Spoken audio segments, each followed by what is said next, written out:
তুই কি স্কুলে ভর্তি হয়েছো? হ্যাঁ, আমি হাই স্কুলে ভর্তি হয়েছি। তুমি স্কুলে ভর্তি হও নাই? আমার দ্বারা আর লেখাপড়া হলো না, আর মনে হয় হবেও না। না রে দোস্ত, লেখাপড়া কর, লেখাপড়া ছাড়া কোনো গতি নাই।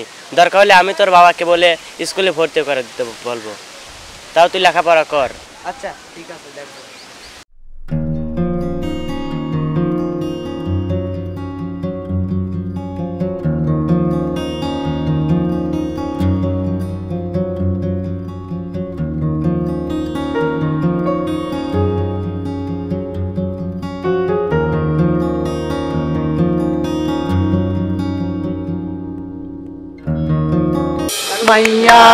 মাইয়া রে তুই অপরাধী রে।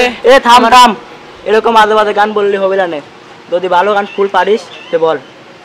এই প্রতিবন্ধী আবার আমাদের স্কুলে কবে ভর্তি হলো? আরে ও প্রতিবন্ধী না হয়ে খুব ভালো গান জানে। তাই হয় নাকি? প্রতিবন্ধী আবার ভালো গান জানে? আরে ও তো কেবল নতুন ভর্তি হয়েছে। দেখি ডাক তো দেখি কিরকম গান গায়, একটু দেখি। হ্যাঁ মাহমুদ, শোনো শোনো, ওইদিকে আসো, শোনো। এই শোনো,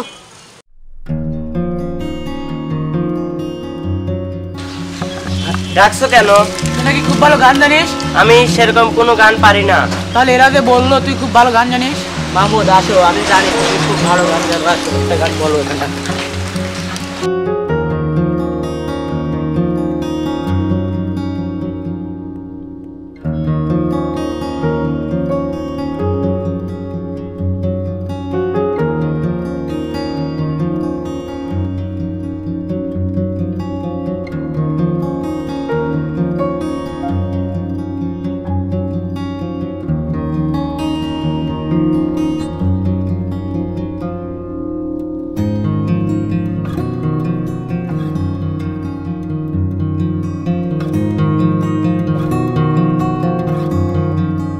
সবারই তো বন্ধু আছে, সবারই তো বন্ধু আছে, আছে কারো বান্ধবী এ দুনিয়ায় পাঠাইলা, হইলাম প্রতিবন্ধী দয়াল এ দুনিয়ায় পাঠাইলা, হইলাম প্রতিবন্ধী। সবারই তো বন্ধু আছে, সবারই তো বন্ধু আছে, আছে কারো বান্ধবী এ দুনিয়ায় পাঠাইলা, হইলাম প্রতিবন্ধী দয়াল এ দুনিয়ায় পাঠাইলা, হইলাম প্রতিবন্ধী। প্রেম প্রীতি ভালোবাসা আমার মনেও করে আশা, প্রেম প্রীতি ভালোবাসা আমার মনেও করে আশা, জুটবে না এ জীবনের মোর, জুটবে না এ জীবনের মোর, কারণ প্রতিবন্ধী আমার নাই রে কোনো সঙ্গী দয়াল, নাই রে কোনো সঙ্গী। চক্ষু দিলা মেধা দিলা, দিলা আমায় শক্তি, প্রতিবন্ধী না হইলে জীবন হতো সুখী, আমার জীবন হতো সুখী। চক্ষু দিলা মেধা দিলা, দিলা আমায় শক্তি, প্রতিবন্ধী না হইলে জীবন হতো সুখী, আমার জীবন হতো সুখী।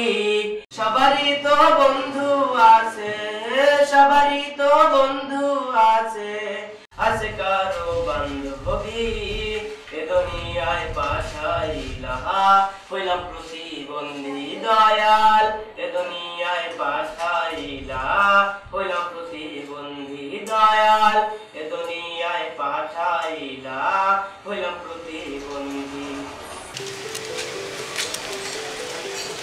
আসলে আমাদের ভুল হয়ে গেছে তোর সাথে এরকম ব্যবহার করা। আসলে আমাদের জানা ছিল না যে তোর মধ্যে এত প্রতিভা আছে। আসলে বলেছে তুই মাফ করে দিস আমাদের। আসলে তোর পায়ে হয়েছেটা কি? বছর খানিক আগে আমি একটা বাচ্চাকে বাঁচাতে গিয়ে আমার পায়ের উপর দিয়ে গাড়ি চলে যায়, তারপরের থেকে আমার এই অবস্থা। আচ্ছা তুই চিকিৎসা করাসনি কেন? চিকিৎসা করেছি, কিন্তু আমার পায়ের ভিতরে একটা রড আছে, ওই রডটা বাইর করলে আমি আবার আগের মতো হয়ে যাব। বাইর করিস? কিন্তু বাবা মারা গেছে তো, পারিবারিক অবস্থা খারাপ, তাই চিকিৎসা করাতে পারিনি। তুই চিন্তা করিস, আমাদের বাবার অনেক টাকা আছে, আমরা অনেক টাকা নষ্ট করি, তোর চিকিৎসার জন্য আমরা সাহায্য করব, তোরা কি বলিস? আমরা স্যারের কাছে যাব, চল এখন স্যারের কাছে যাই, আমরা স্যারের কাছে গিয়ে বলি।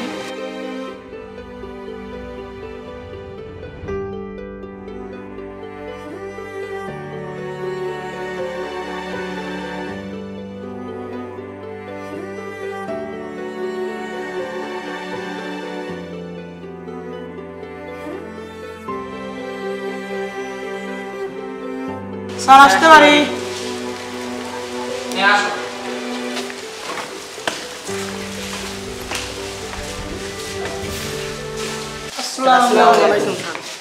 ওয়ালাইকুম আসসালাম। কিছু বলবা?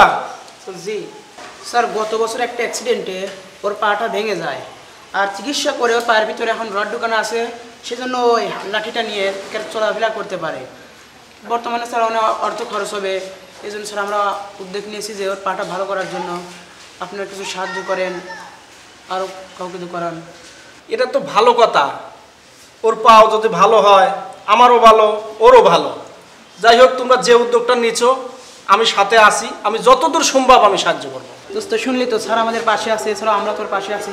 এবার নিশ্চয়ই তোর চিকিৎসা হবে এবং তোর পাটা ভালো হবে। চল দোস্ত, আমরা